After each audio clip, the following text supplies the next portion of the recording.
Care because Democrats wouldn't change it. They wouldn't vote for it. They were unanimous. They wouldn't vote to change it. If they would have done that, we would have had a much better plan than Obamacare.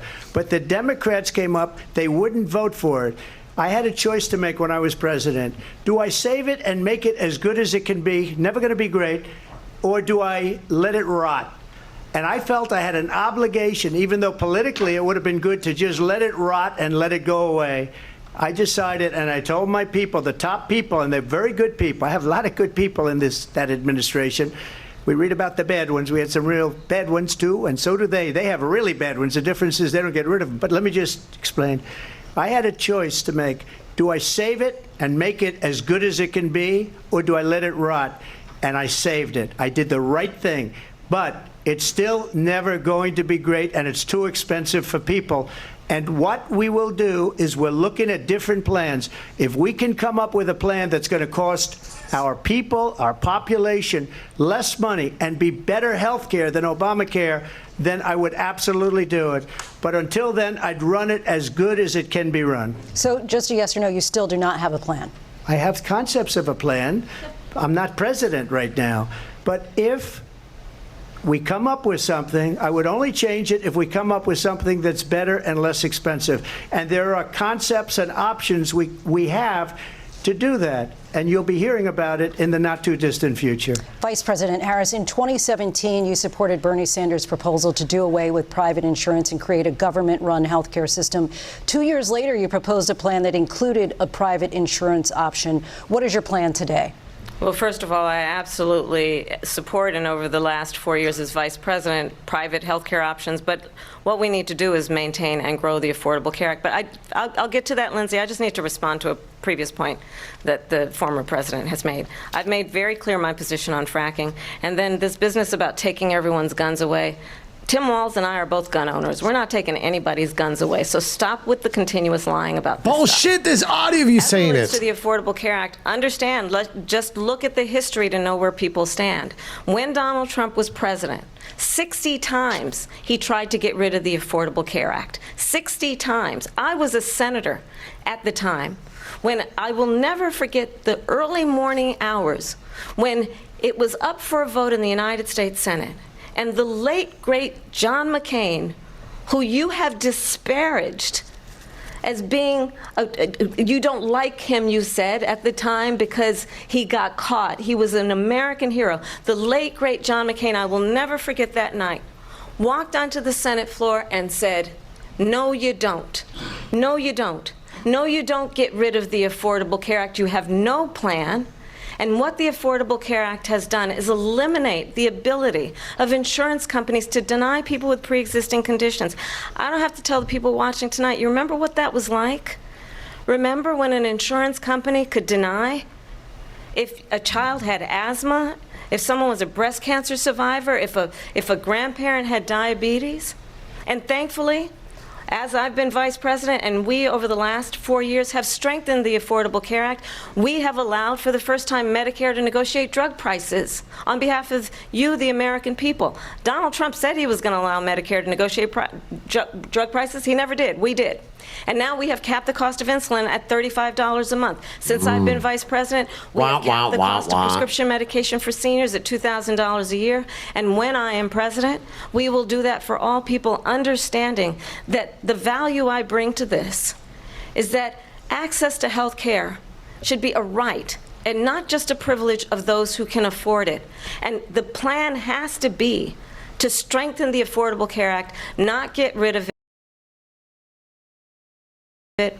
Vice President Harris, thank you. In terms of where Donald Trump stands on that. I want to move Don't forget to vote the poll, people. She made a mistake, folks. And number one, John McCain fought Obamacare for 10 years. But it wasn't only him. It were all of the Democrats that kept it going. And you know what?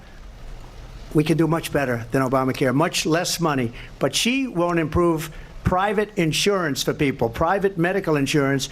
That's another thing she doesn't want to get. People are paying privately for insurance that have worked hard and made money, and they want to have private. She wants everybody to be on government insurance where you wait 6 months for an operation that you need immediately. President Trump, thank you. We have another issue that we'd like to get to that's important for a number of Americans, in particular younger voters, and that's climate change. President Trump, with regard to the environment, you say that we have to have clean air and clean water.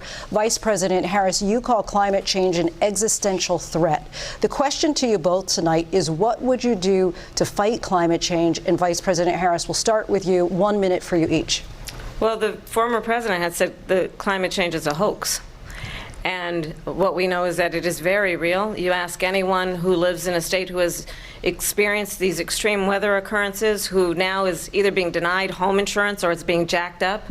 You ask anybody who has been the victim of what that means in terms of losing their home, having nowhere to go. We know that we can actually deal with this issue. The young people of America care deeply about this issue. And I am proud that as vice president over the last 4 years, we have invested $1 trillion in a clean energy economy, while we have also increased domestic gas production to historic levels. We have created over 800,000 new manufacturing jobs while I have been vice president. We have invested in clean energy to the point that we are opening up factories around the world. Donald Trump said he was going to create manufacturing jobs. He lost manufacturing jobs. And I'm also proud to have the endorsement of the United Auto Workers and Sean Fain, who also know that part of building a clean energy economy includes investing in American-made products, American automobiles. It includes growing what we can do around American manufacturing and opening up auto plants, not closing them like happened under Donald Trump. Vice President Harris, thank you. That didn't happen under Donald Trump. Let me just tell you, they lost 10,000 manufacturing jobs this last month. It's going, they're all leaving. They're building big auto plants in Mexico, in many cases owned by China. They're building these massive plants, and they think they're going to sell their cars into the United States because of these people. What they have given to China is unbelievable. But we're not going to let that. We'll put tariffs on those cars so they can't come into our country, because they will kill the United Auto Workers and any auto worker, whether it's in Detroit or South Carolina or any other place. What they've done to business and manufacturing in this country is horrible. We have nothing because they refuse. You know, Biden doesn't go after people because supposedly China paid him millions of dollars. He's afraid to do it. Between him and his son, they get all this money from Ukraine. They get all this money from all of these different countries. And then you wonder, why is he so loyal to this one, that one, Ukraine, China? Why is he? Why did he get $3.5 million from the mayor of Moscow's wife? Why did she pay him $3.5 million? This is a crooked administration, and they're selling our country down the tubes. President Trump, thank you. Thank you. We'll be right back with closing statements from both of our candidates. An historic night, this ABC News presidential debate from Philadelphia. Back in a moment.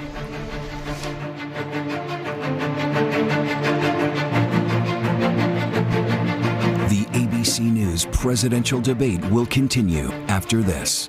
Are you Mark stress eating? The people have voted. Reagan is ahead. What time is this shit over? Well, they're going into closing statements, so it'll be pretty soon. Audiences. You stress eating over there, bro? 98%. You know. Can't hear you. You're muted. I'm getting so fucking pissed off by the fucking lies that are coming out of our fucking mouth. I'm so pissed off at the moderators for not sticking with the freaking rules that they're supposed to stick with, like they agreed to upon the Biden debate. Like, that's what they're supposed to stick with. That's what Trump agreed to. They're going against all that. That's why you see Trump so fucking pissed, because he knows it. I'm pissed off about TikTok giving me a gifting ban during this live. Yeah, how the fuck did you get a gifting ban? It's because we're repurposing in a sense, I guess, but yet we're doing commentary on it. But whatever. Dude. Bitches. Gary, while it's on commercial, what are your thoughts so far? Because you heard me spewing already at the beginning. What are your thoughts on all this? I mean, it's 3 against 1. It's biased as fuck. It's not an objective debate.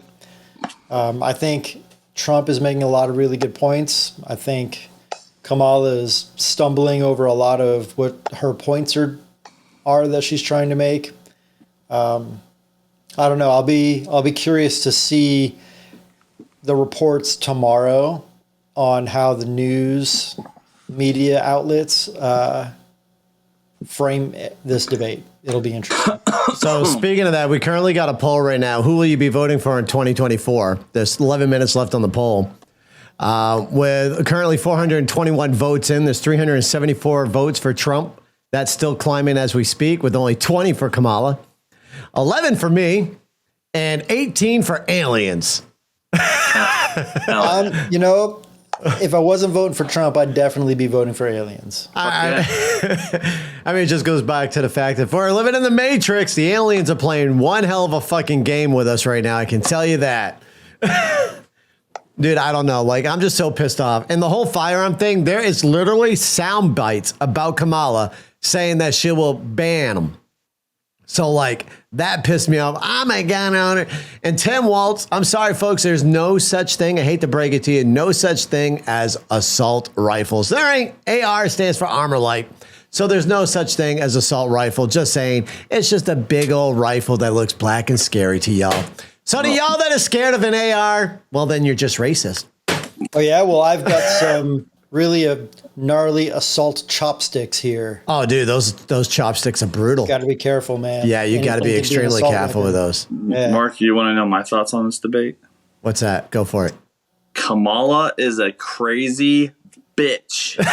Shit. Dude, I'm just telling you, like, this is absolutely insane. I'm like, it's not even the debate that Trump originally agreed to.